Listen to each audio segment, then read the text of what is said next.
like, I know you always say, like, we shouldn't hit shots into the wind, but I think it's actually better to hit shots into the wind. It's funny. Well, there's 11,000 spin. Nice. But I think, because the thing is like, it's pretty easy to know how far your golf ball's going to go when there's no wind. But this is where, like, you could go, okay, 10 miles an hour. I lose 8 yards on a 7-iron. Yeah. And that's something we can play with. Can you take the fucking wind off so we can hit shots? Okay, jeez. Just thought you were going to warm up and hit a few. You take the wind off, like, fucking. That's a little toey, but that's got the most on it. But that's got the most on it. Well, I'm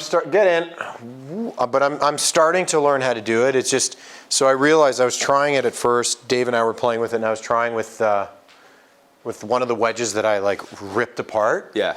And it doesn't work. I need bounce. You need bounce. Oh yeah. Yeah. You can't. You're gonna hit the like high soft shot like that. Yeah, but it doesn't spin. No, I know. Dave was showing me. He's like, we were talking about like where the strike location was and stuff, and I was like, I know it has to be low. It was. Like, it was definitely low. Yeah. The problem is like if I don't pull it off, I bone it. But it's just it needs practice. I've hit the shot 30 times. And can't expect to be good at it yet. No, for sure. So okay. Fuck the intro. People who are watching this know who we are. Yeah, I agree, man. Let's get into it. Matt, are we recording? Yeah. Okay. All right. So we got a list. People have questions. So there's a few good ones in here. Okay. Are there things that I'm answering, or should I just hang out and stay out of your way? I want to ask you because you have more experience doing it than I do because you play around with your equipment. Yeah, you're boring. You don't play with anything. My stuff's boring. But you just hit it good. I have to find an excuse. Okay, well, what do you got? So the first one is, how would you go about removing hot melt if you added too much? Oh my God, don't. It's horrible to do. You've done it though. Yeah, right? yeah, it's awful. So don't use a torch, use a heat gun. Do not use a torch, yeah. You basically just have to reheat the entire head. Assuming it's on the sole, you basically take the club, heat the sole. Yeah. Good idea to have either a welding glove or have a shaft and hold it, connected to a shaft. And you basically just try your best to get it to drip out. And it is not scientific. No. And you have very little control and just don't. And the thing is certain heads you won't be able to do it. Like Matt did it in a Callaway head. Callaway has a nice weight port at the back and he kind of let it drip out of there. If you've got a ping driver, if you've got a Titleist driver that does not have that weight port or have that port, yeah, that's going to be a tough one. You're not going to be able to do it. There's that small little pin-sized hole that you fit the hot melt gun into. It's normally towards the face on the bottom of the sole. There's probably 0% chance that you can get it cleanly out of there without doing a lot of damage. So that's why you want an expert to do it. We always joke it's permanent. Obviously, in most cases it is, but it's important to know what you're doing when you go in there because you can wreck a driver pretty easily. Yeah, big time. And this guy in front of the camera has wrecked a couple. So, but it's a learning experience. It's his own stuff. Yeah. And I think it's good to know how far you can go and so that we can pass that on to our customers and stuff like that. Yeah, one of the tricks in hot melt as well, especially if your driver has weight, or interchangeable weights, try and put as much weight as you can in with still having the swing weight light. Add some hot melt, see where it is. That way you can take weight away with a screw as opposed to absolutely. Once you add glue, it's once you add that hot melt, it's really tough. Absolutely. So it's definitely possible, but be careful. And I have someone that has done it. Do it for you. By the way, did you see that spinner? Yeah, that's pretty good. 10,000. 62. It spun back from the rough, yeah. So this shot, I'm learning. I definitely need more bounce. But. Yeah. Okay, so we've answered one question. What else we got? Yeah. All right. So do you want me to hit a few? And sure. You were going to try. This Adele wedge is funky too. It's kind of weird looking, but. Is that the 56? This is the 56. Oh, that's why the face must have shot. The weight's in the heel. Okay. So. Okay. I'm not going to be insulted by this because I can understand why people would rather listen to him than us. Are you ever going to have Scotty Couch back on the show? If he'll come. If he'll come, the door's always open. Scotty's a good buddy, yes. He's a good we friend. will have him back on the show. He's got a busy schedule. He doesn't live in London.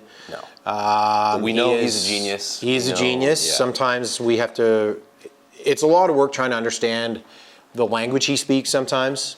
Mark is quite good at it. I try to fake it, but everybody kind of knows. So yes, we will have Scott in. We're also going to have a couple other special guests and do some fun stuff. Specifically kind of teaching us this shot right here, hitting the rip spinner. So yeah, you don't have to watch us all the time. We've got a couple people that we've got some videos lined up, and Scott is definitely going to be one of them. He's, again, like Bally said, he's a good friend of ours and a great resource. And he is an absolute genius. So I understand why you want him, because trust me, I enjoy every minute of it. I wouldn't want to listen to me talk either. So yes, for sure we will. Do you want? You look like you're having a good time here. You want me to read the next one? Sure. Okay. Can't spin it as much as you. Well, people asked about that lead tape high video, so we can actually skip that because we've already done that. we actually just did that. So I can skip that one. Get a whole video on that just for you. We took that one off the list. Yeah. Another, why is Bally so short? We've been asked that question a lot. Well, that's just the way you were drawn up. That's how my mama made me. Yeah. So thanks. What would you recommend for someone with a heavier swing weight? This one's interesting. Okay. So I play D8, which is heavy. It's heavy. With a 125 grand shaft. Okay. So 125 grams, that's a beefy shaft? Yeah, it's like, could be Project X LZ or Project X Standard 6.0 or some sort of dynamic gold. Yeah, X7. Could be CT 125. Yeah. X7s would be well over 130. Is it? Yeah, they're beefy. 3, yeah. So, and how do I avoid using a kind of lead tape? So I assume this question means if this is somebody who plays really heavy and struggles with the fade, so they want to add weight or keep it heavy and put weight in the heel? Well, so I read it, and I think what he's saying is he wants to add weight, lead tape, to the bottom of the sole, but how do I do that when my swing weight's already so heavy? And I think if this person plays it over length, you're stuck, right? Like those are heavy components. If it's over ½ inch long, it's going to come out to D8 with no tip weights. So to sum it up, okay, now I'm understanding the question. Yeah. You've got heavy clubs already, but you want to switch to lead tape. Yes. So you're going to have to rebuild your clubs. You've got to rebuild them, right? So there's really no way around it, or they're just going to get heavier. So that's going to mean, we've got to check what's the overall length. Yeah. Let's assume they're standard. That's exactly. Assuming they're standard, there's no way. I don't think so. That they're built without weight without tip weights. They'd have to be. Yeah. Unless it's some sort of club we've never seen that's like. Yeah, I would assume that it's something. Yeah, unless your grip doesn't weigh anything and all those things. But I have a feeling that it's been built that way and on purpose, and there's been weight added to the heel. So, and if it's not, then think about it, there's no weight in there anyway. So then your swing weight being D8, all your mass is where you want it anyways with no weight. Then you're in good shape. Yeah. So, and now just another side note, we do see a lot of people, a couple of my buddies, they're big boys, 6'8", 6'9". Yeah. So they don't play standard clubs. What you see is a lot of manufacturers, or if they buy something off the rack and they go to your typical golf shop that isn't a custom geek fitter like us, they'll just say, we'll just extend it. Well, they extend it, and then the weight's off, and the shaft plays differently, and it's just very different. So that could be a scenario here as well. Yeah, well, think of it like D8 feels heavy. I've had guys come in 6'8", 6'9", and they're like, my irons are 1.5 inches extended, and they're E5, right? Like, I'm a taller guy. I grab them and go, I don't know how you swing these things. And a lot of them, it's funny because there's quite a few people too that they're 6'8", but they're not the fastest guys in the world. And it's because their equipment is so heavy. Yeah, right? It's a sledgehammer. Yeah, they're just because they're taller doesn't mean they're giants, right? So that's where I think like it's important to know how your clubs are being built as well, because in certain circumstances, you could go and make something unplayable and then just think, it feels good for length, but you're really sacrificing a lot of performance, right? So. Yeah, generally changing length, there's going to be a lot more changes that have to be made to the overall club. You can't just change it. For sure.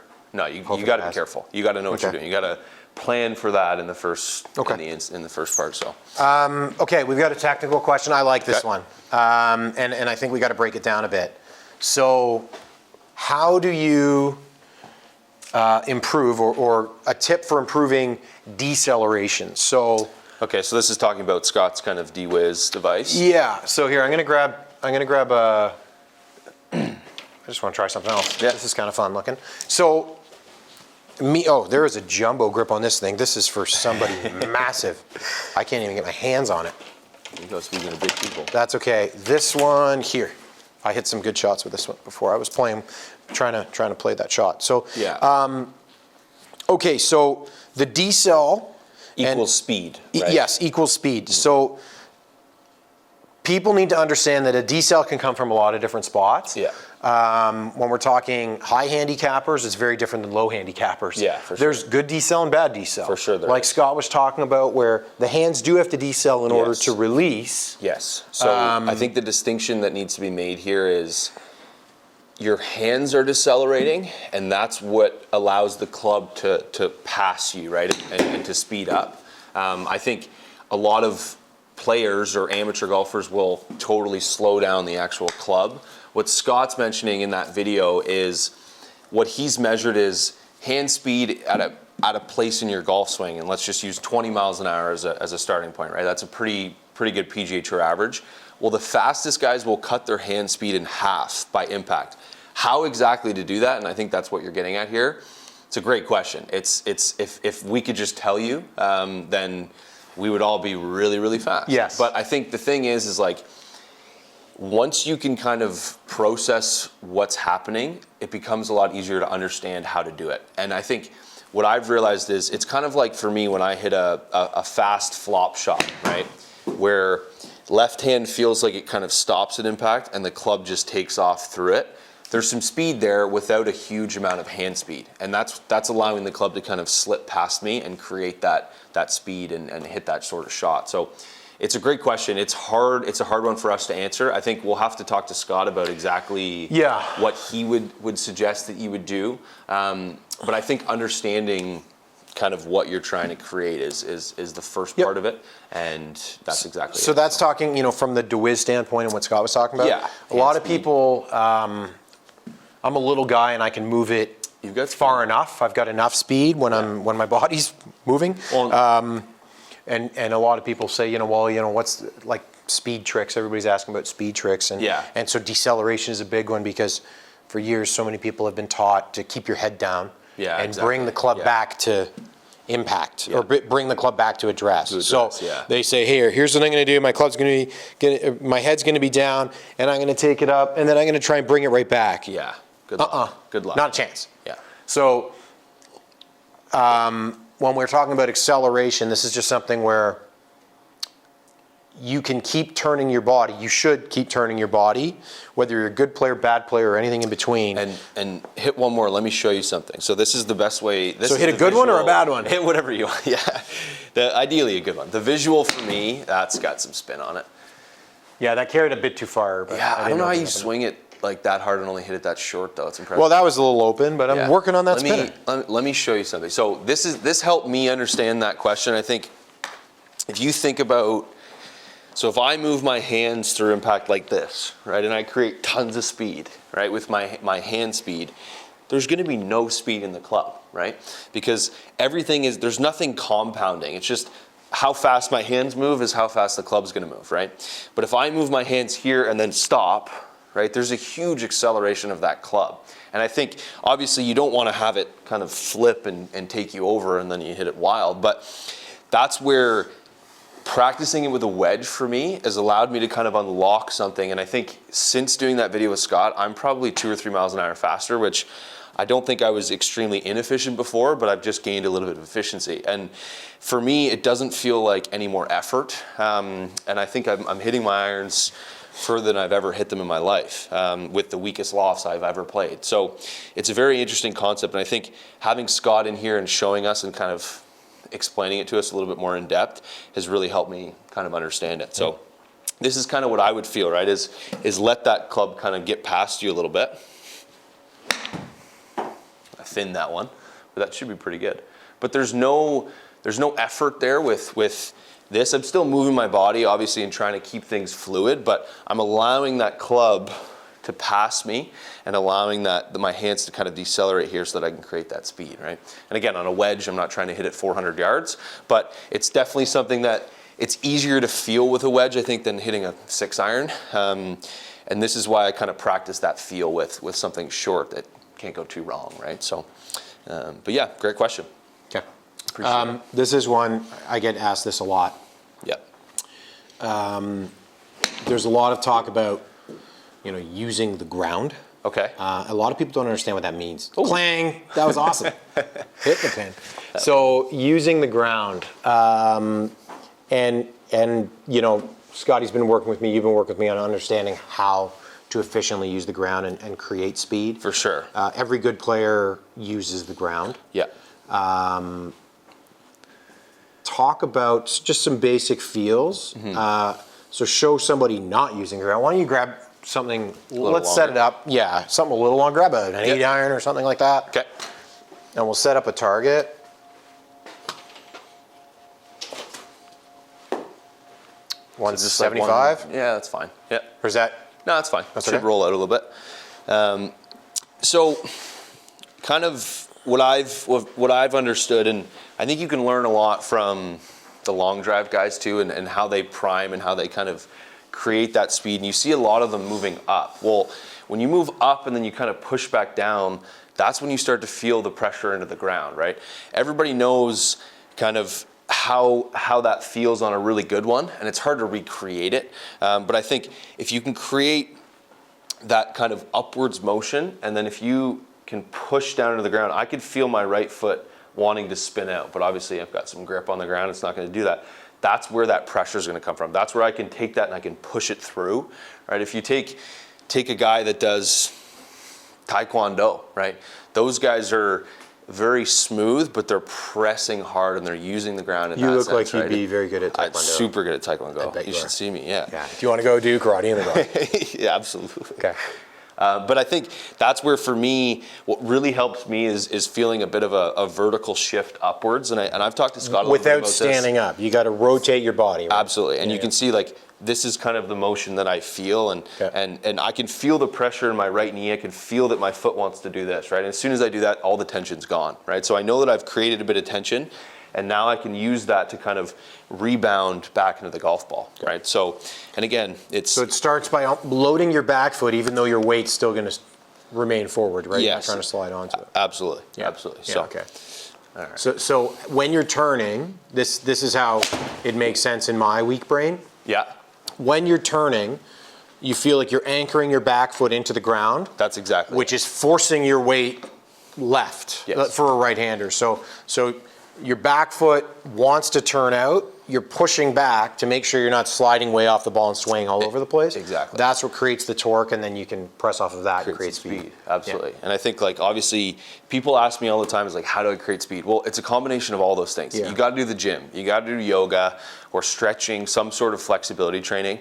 You have to practice it, right? Like, people always ask me, it's like, oh, how do I swing 5 miles an hour faster? Well, if you don't try, then you never will, right? So you have to just create some effort, get a little bit of a sweat on, right? Like, Yeah, but you've got to create it with your body too, not your hands. Yeah, If and you I create think speed just by dumping your hands, it's going to be wild. for sure. And I think it's important to kind of practice that. If you've never done it before, how can you expect it to happen? So one of the other questions, this is a good one. A lot of people, they're talking about their attack angle. So Yeah. for a shallow player.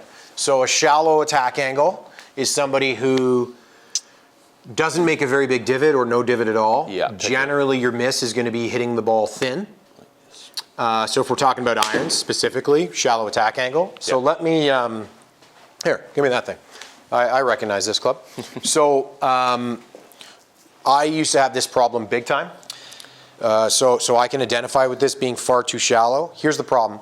When you're shallow, there's a couple things.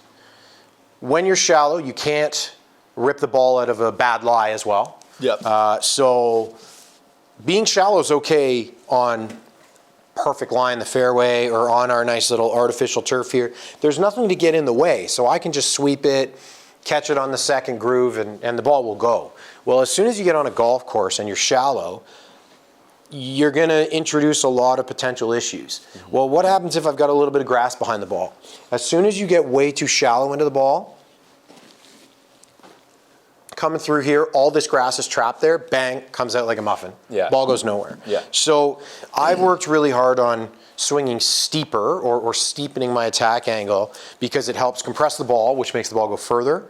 You can get away with a lot more. So what I mean by that is when your attack angle is steeper, you're compressing the ball. If you catch it a little on the toe or a little on the heel, it's going to come off hotter, so the ball's still going to go. When you're shallow, when you catch it off the toe, the face deflects and goes everywhere. Yeah. So one of the things that Mark and I have worked a lot on is understand why you're shallow, and you can't just fix it with your hands. So for me, originally, I was very shallow because I would kind of hang back and fling the club. Yeah. And I'd say, okay, well, I got to get steeper. So I would just try and throw my hand steeper at it, and all I would end up doing is bottoming it early, chunk it, and hit it worse. Yeah.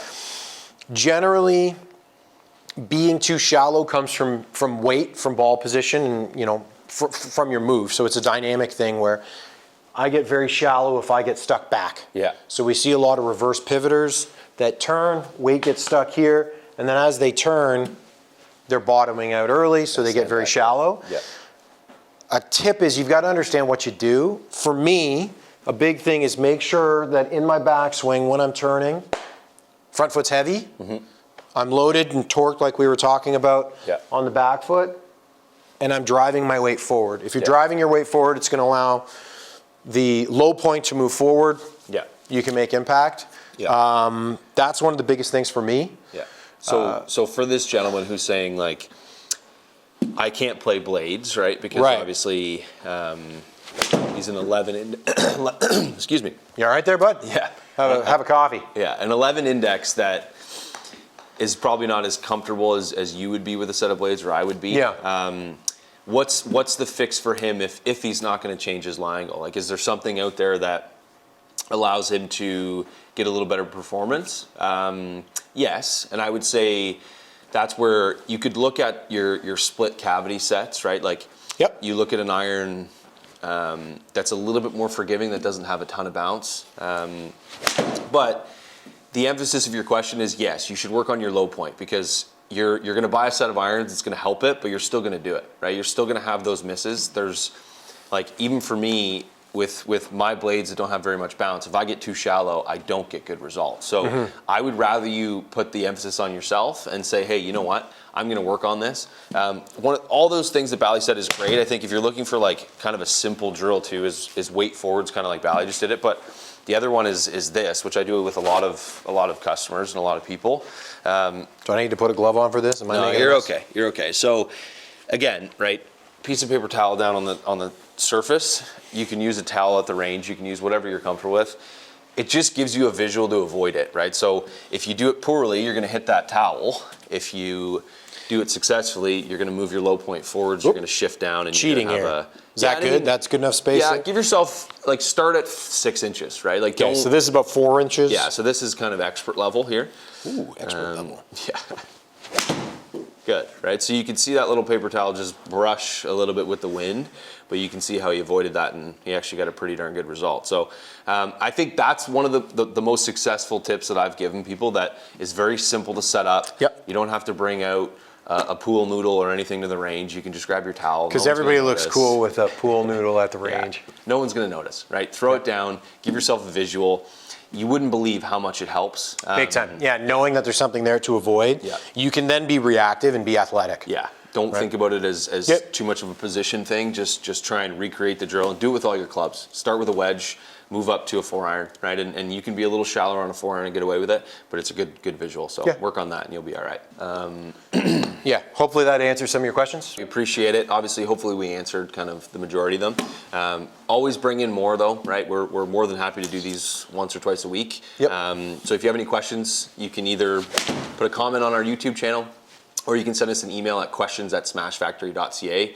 Either Matt or me will get back to you. Yeah, if there's a lot of swearing in the email, that's how you know that it's me who's responded. If it's somebody saying nice things, it's very cordial. I'll be very nice, I promise you. Yep. But yeah, again, just we appreciate the support and all the questions and comments. It does help. So spread the word if you can, and obviously like and share and subscribe for us if you could too. So thanks, guys.